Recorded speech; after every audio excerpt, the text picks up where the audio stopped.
in the shock trauma therapy that I work with, primarily we've come to learn methods by observing animals in nature. Animals in nature can be traumatized very severely and recover very rapidly. But if we observe their recovery, in the process of recovery, they go through very specific actions and processes that can be identified as a release of the trauma from the nervous system.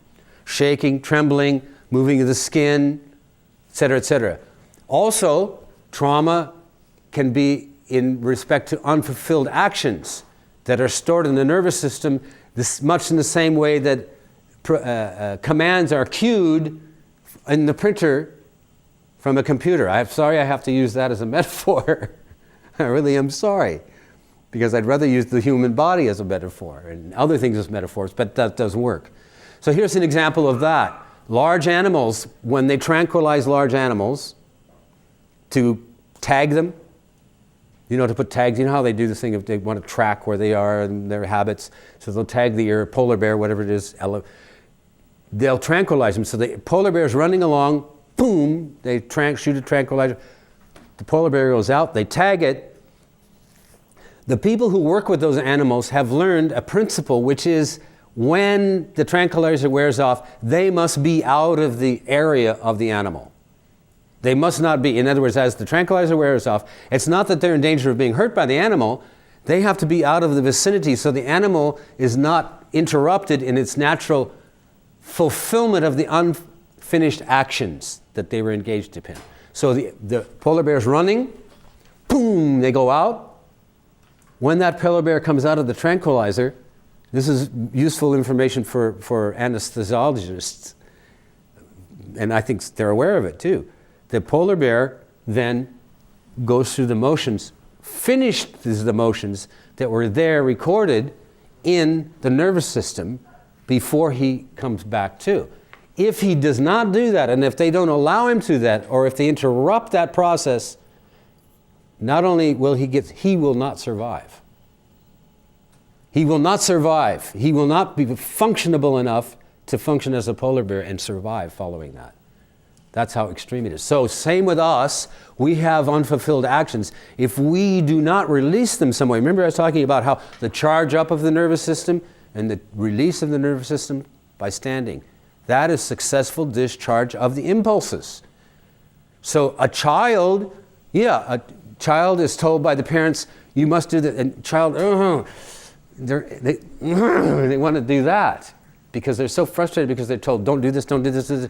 Okay, now if it's a healthy child and they've had the right, holding and touch and all, and they're well grounded, then they'll let that anger and that impulse go. But if they've not been healthy, if they've been fed on TV and they've been kept from all that's natural and they're living in an unnatural, and they're not grounded and they don't successfully release, then what's going to happen is that impulse for kicking is still going to be there.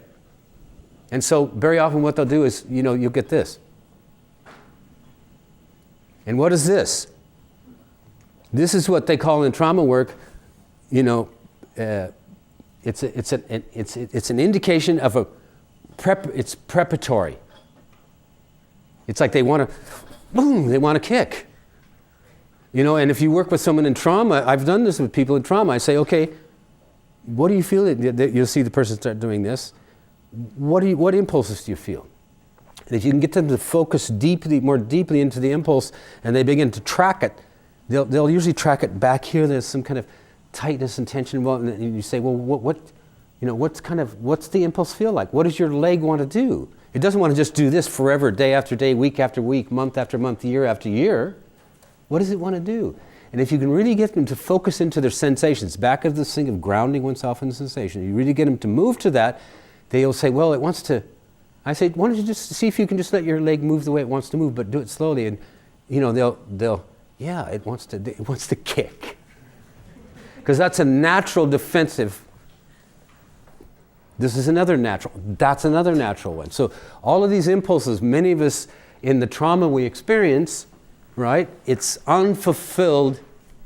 So, people who suffer post-traumatic stress, what's happened is the charge of that event is stuck in them. It's stuck in the nervous system.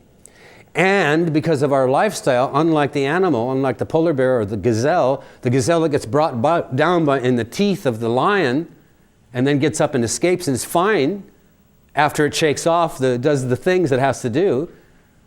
Unlike them, we have disabled our natural ability to tremble, to release, to ground, etc., by being present in our bodies and release to trauma. So we have to have these extra methods and techniques that can enable us to do it, but we can also develop the ability by being present in our body and sensations to naturally do it on a daily basis.